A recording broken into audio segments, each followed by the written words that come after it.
చాలా గ్రేట్. నా లైఫ్ లో నేను ప్రతి విషయం నేర్చుకోవడానికి ప్రతి మొదటి గురువు అమ్మ అని అంటారు, కానీ స్టడీలో కూడా మా అమ్మని నాకు గురువు. అండ్ లైఫ్ లో ఎలా బ్రతకాలని మా అమ్మని నాకు ఇన్స్పిరేషన్.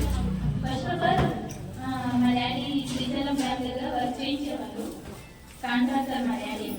అందులో మొత్తం లాస్ వచ్చిందని చెప్పి నా 3 years నుంచే మా డాడీ సరిగ్గా పట్టించుకోలేదు.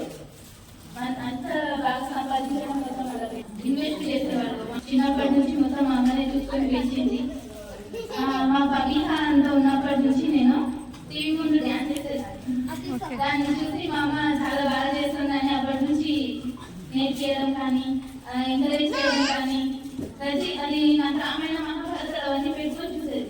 యాక్చువల్లీ మా తాత ముత్తాతల వాళ్ళ దగ్గర నుంచి అందరు కూడా రామాయణ మహాభారత అవన్నీ చెప్పేదంట. ఎవరైనా రాంగ్ చచ్చినా మా పెద్ద వాళ్ళు వాళ్ళతో తీసుకెళ్ళి మా తాతని కూర్చోబెట్టి మరి కరెక్షన్స్ చేసినట్టు మా తాత.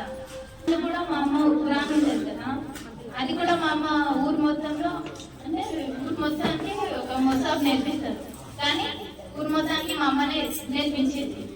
ఫ్రీగానే ట్యూషన్స్ అయినా సరే ఏజెన్సీలో 26 members ఎలా సీట్ వచ్చింది అలా నేర్పిస్తాను అనమాట. చాలా ఇన్స్పిరేషన్ అందుకే మా అమ్మ నాకు. ఏ సబ్జెక్ట్ ఎలా చెప్తే పిల్లల మైండ్ లో ఎలా అయిపోతుంది అనేది చాలా క్లియర్ గా చెప్పేది మా అమ్మ. మేము ఆ ఏజ్ లో అంత చిన్నగా ఉన్నప్పుడు మా డాడీ లేకపోయినా మీరు చెప్తారు కదా, మా అమ్మ గుర్తొచ్చింది అసలు.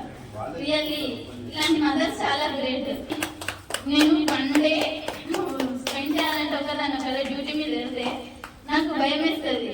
అలాంటిది మా అమ్మ అసలు ఎలా పెంచింది అని అప్పుడు మాకు అర్థం కాలేదు. ఇప్పుడు అర్థమవుతుంది అసలు అమ్మ వాల్యూ అంటే ఏంటి. రియల్లీ చాలా గ్రేట్ అసలు మా అమ్మ.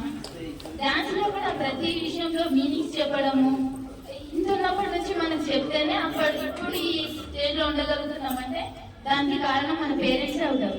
కానీ నా లైఫ్ లో ప్రతి సెకండ్ కూడా నేను చేసే ప్రతి స్టెప్ అయినా సరే నేను ఫస్ట్ మా అమ్మని థ్యాంక్